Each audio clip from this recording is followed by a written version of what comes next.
बीच में नहीं बोलेगा आज। कोई बीच में नहीं बोलेगा आज। चल कान्हा।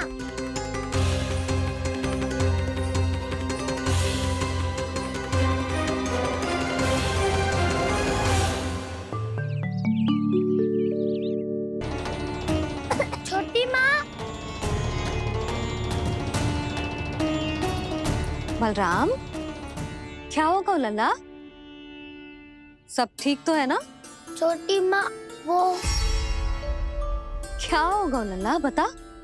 छोटी माँ, आपने कहा था ना कि ये यदि मिट्टी खाए तो मैं आपको बताऊं।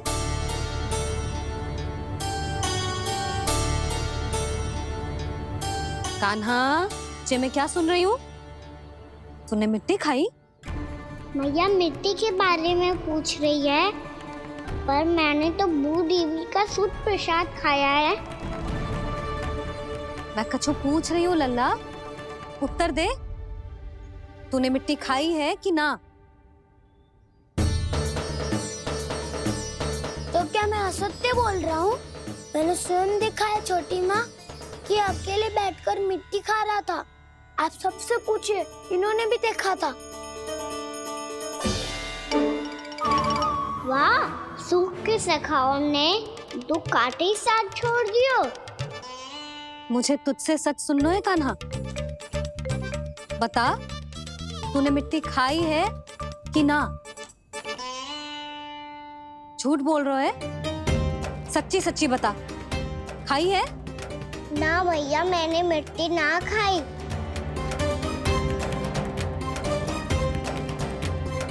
इधर आ। तो फिर मुंह खोल के दिखा दे अपनी मैया को। क्यों? अब क्या होगा? तूने मिट्टी तो ना खाई, तो दिखा दे कि जैसा वो सत्य बोल रहे हैं। कान्हा, मुंह खोल।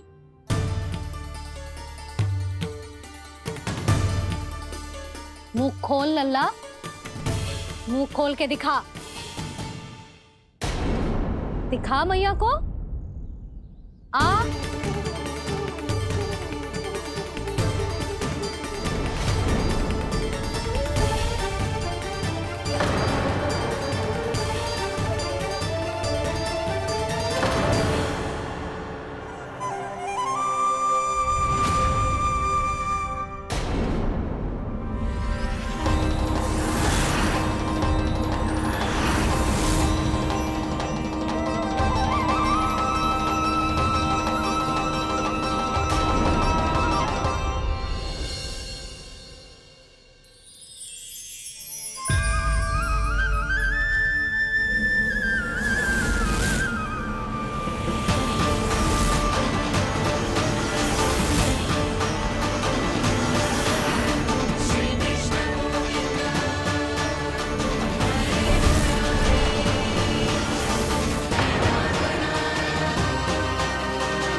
हे नारायण, ये कैसा अद्भुत दृश्य है। कान्हा के मुंह में संपूर्ण ब्रह्मांड, पर इसका अर्थ क्या है? नारायण की इच्छा क्या है? क्यों दिखाया उन्होंने मुझे ये सब? क्या बताना चाहते हैं मुझे वो ये सब? कुछ ना कुछ कारण तो अवश्य है। लगता है मुझे मेरे इन प्रश्नों का उत्तर मेरे कान्हा के पास जाके ही मिलेगा।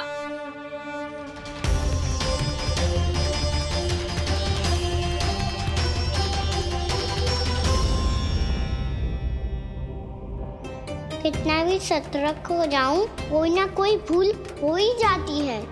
पिछली बार तो बाबा ने संभाल लिया था, अब मैया क्या करेगी? छोटी माँ, कान्हा क्या हो गया इधर?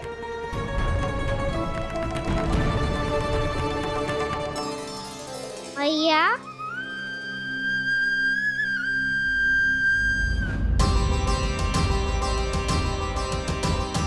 उठ जाओ ना मैया।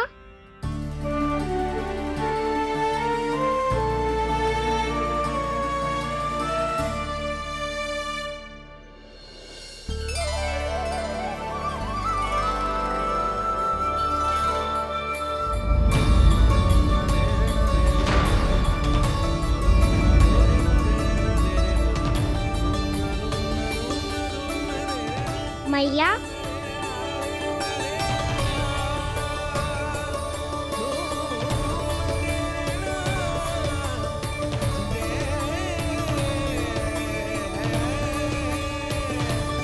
कान्हा, कान्हा,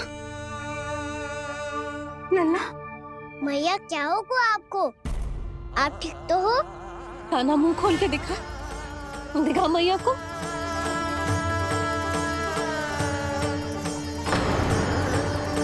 इसमें तो बस मिट्टी है। तो जो मैंने देखा वो क्या था? स्वप्न था मेरा या कोई भ्रम हुआ था?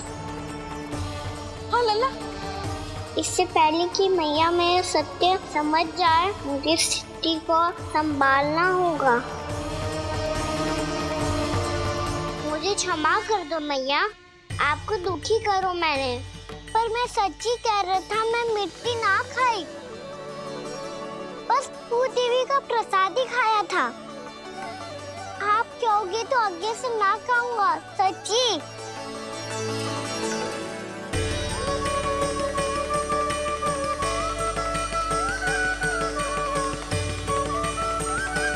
बस बस लल्ला, बस। इसमें विशेष शक्ति ना हो सकती। ये तो इतना भोला है कि मिट्टी को भूदेवी का प्रसाद समझ के खागा। मुझे क्षमा कर दो मैया। ये दूसरी बार हुआ है मेरे साथ। क्या मैं बावली हो गई हूँ? ना ना, मैं तो पूरी तरह ठीक हूँ। फिर क्या कारण हो सकता है इसका? अरे प्रसाद का समय हो गया है और मैंने अभी तक कुछ बनाओ भी ना है। आज फिर से गुड़ ही चढ़ाना पड़ेगा। मैं आए दिन भोग में गुड़ चढ़ा रही हूँ, अवश्य इसीलिए मिट्टी को गुड़ का प्रसाद समझकर खा गो मेरा कान्हा।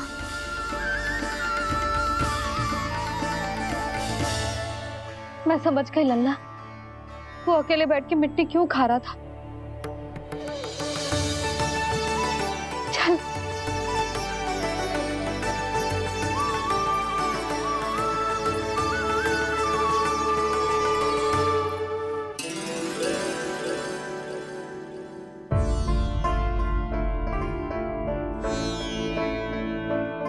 मुझे क्षमा कर दो प्रभु।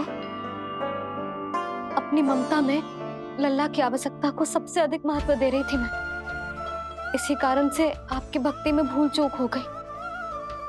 पर आप तो साक्षी हो, मेरे मन के भीतर आपकी श्रद्धा और भक्ति में कछु कमी ना है। पर हाँ, कर्म कांड और विधि विधान में ऊंच नीच है तो अनुचित ही। पर आज जो मैंने देखो है ना, उसने मुझे मेरी भूल का आभास करा दिया है नारायण। मैया, चुपचाप हाथ जोड़ करके पूजा कर। क्या देख रहे हो? ला, ताकि नारायण तुझे सद्बुद्धि दे। इस सृष्टि में जो भी होता है ना लल्ला, सब इन्हीं की इच्छा से होता है, और हम बार बार अपनी अज्ञानता के कारण इनके विधान पर प्रश्न उठाने लगते हैं। हम ये भी ना सोचते कि प्रभु की लीला पर संदेह करने का अधिकार ना है हमें। समस्या चाहे कितनी भी बड़ी क्यों ना हो, सही समय पर नारायण सही मार्ग दिखा ही देते हैं, जैसे आज उन्होंने मुझे दिखाओ है। आज आपने मेरी आंखें खोल दी नारायण। पति, संतान, परिवार सब महत्वपूर्ण होते हैं, पर आपकी भक्ति भी उतनी महत्वपूर्ण होती है। अब से इस बात का पूरा ध्यान रखूंगी मैं। सच्ची निष्ठा और भक्ति से आपकी पूजा करूंगी, भोग, अनुष्ठान और सेवा करूंगी। वैसे नारायण, सच्ची बात तो ये है कि सब इसी के कारण हो रहा है। इसके कारण आजकल मुझे समय ना मिलता है। मैया, मेरी सेवा ही तो नारायण की सेवा है।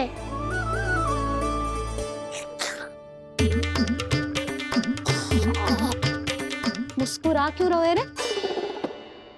हाथ जोड़ प्रार्थना कर कि नारायण तुझे भी सही समय पर सही मार्ग दिखाएं, ताकि तुझे मिट्टी वाली भूल दोबारा ना दोहराए।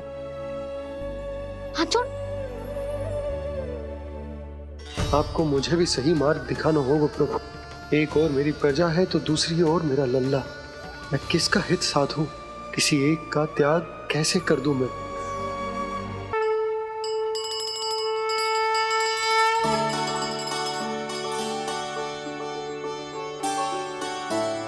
मैया, प्रसाद दो ना। क्यों? मिट्टी ना खानी? नहीं। लल्ला, आज के बाद मिट्टी को गुड़ समझने की भूल मत करियो। समझ आई?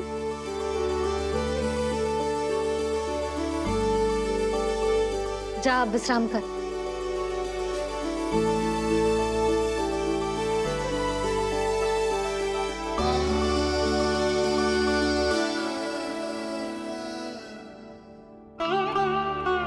आप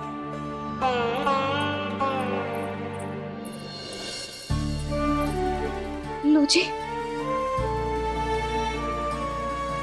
मुझे ना आपसे बहुत महत्वपूर्ण बात करनी है। मेरे साथ आओ, चलो। बहुत आवश्यक बात करनी है। बैठो, बैठो जी।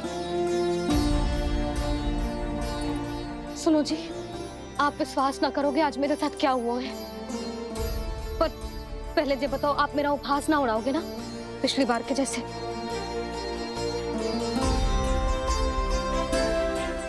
मैंने ना कान्हा के मुंह में फिर से ब्रह्मांड देखो है। आप ऐसे क्या देख रहे हो? सच्ची में देखो है। और इतना ही ना, मैंने तो ये भी देखो कि श्री नारायण गोकुल में हर स्थान पे है। जहां देखो वही नारायण।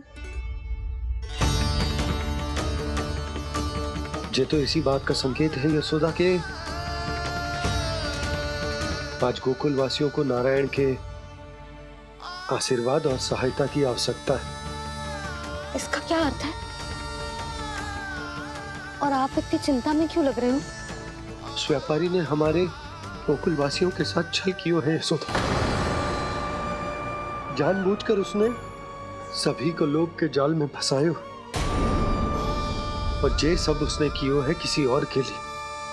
किसके लिए? बताओ जी, किसके लिए? कंस के लिए। कंस के लिए।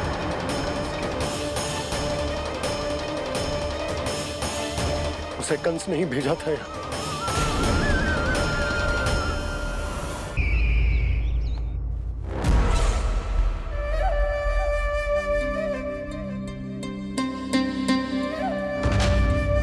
क्या देख रहे हो? तुम इसके योग्य हो परमानंद।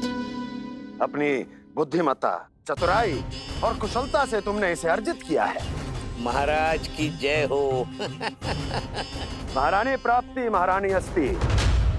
हमें तो लगता है कि परमानंद को हमारे मंत्रिमंडल में होना चाहिए। महाराज, परमानंद, जिस प्रकार तुमने गोकुल वासियों को अपनी चतुराई के चक्रव्यूह में फंसा दिया, अद्भुत था वो, अद्भुत। आप बस आज्ञा दीजिए महाराज, ये सेवक पालन करेगा। आज गोकुल आपके चरणों के नीचे आ गया है। कुछ ही समय में पूरा संसार आपके पैरों तले होगा।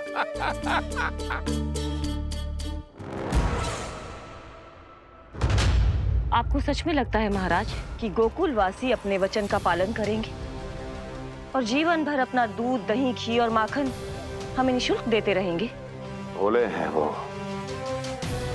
भक्त हैं, और यही उनकी सबसे बड़ी दुर्बलता है। और यही दुर्बलता उन्हें विवश कर देगी। और उससे भी आनंद की बात है ये कि उनका राजा नंद अपनी प्रजा को जीवन भर कष्ट सहते देख नहीं पाएगा और दौड़ता हुआ, भागता हुआ यहाँ आएगा मेरे चरणों में, अपने उस पुत्र के साथ। पर वो तो महाराजा है ना, उसे कुछ कमी है क्या? फिर हमारे भोले भाले गोकुल वासियों को क्यों फंसा रहे हैं जी? ना ना, बात कछु और है। सच्ची सच्ची बताओ, क्या चाहता है वो? कहीं बाबा ये ना बता दे कि कंस मामा ने यह सारा छल मुझे मथुरा बुलाने के लिए रचा है। मैया की ममता भय में बदल जाएगी। ऊपर से देखो तो बस दूध, दही, माखन का छोटा सा छल है, पर इसके पीछे कोई बहुत बड़ा षड्यंत्र छुपा है इसका। आप जानते हो ना क्या है? मुझे ना बताओगे? बताओ बताओ जी। यशोदा, वो चाह तो है कि मैं दरबार में जाऊं और साथ ले जाऊं। साथ ले जाओ? बाबा क्या कर रहे हो, संभालो। किसे साथ ले जाऊं? गांव वालों की दया की पुकार को, उनकी सहायता की गुहार को। उसने कहलवाई है कि मैं हाथ जोड़कर उसके सामने विनती करूं, तभी वो गांव वालों को निःशुल्क उत्पाद देने की व्यवस्था से मुक्त करेगा। अब मुझे समझ ना आ रहा कि मैं क्या करूं। जब हमें कछु समझ में ना आए ना, तो सारी चिंता श्री नारायण पर छोड़ देनी चाहिए जी। तुम सत्य कह रही हो यशोदा, सारी चिंता नारायण पर ही छोड़ देनी चाहिए। अब वही मार्ग दिखाएंगे। जिस सारी गोपियों पर तो बड़ा संकट आ गया जी। अब तो इनका मन भी करेगा तो हिचक के बारे मेरे पास ना आएंगी।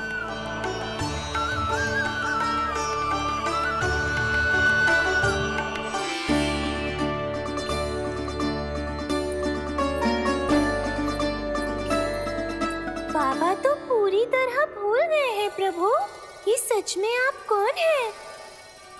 हाँ मुरली, इस समय मैं उनके लिए केवल उनका लल्ला हूँ। पर आपके पास उन्हें इस चिंता से मुक्त करने का उपाय है प्रभु, है ना?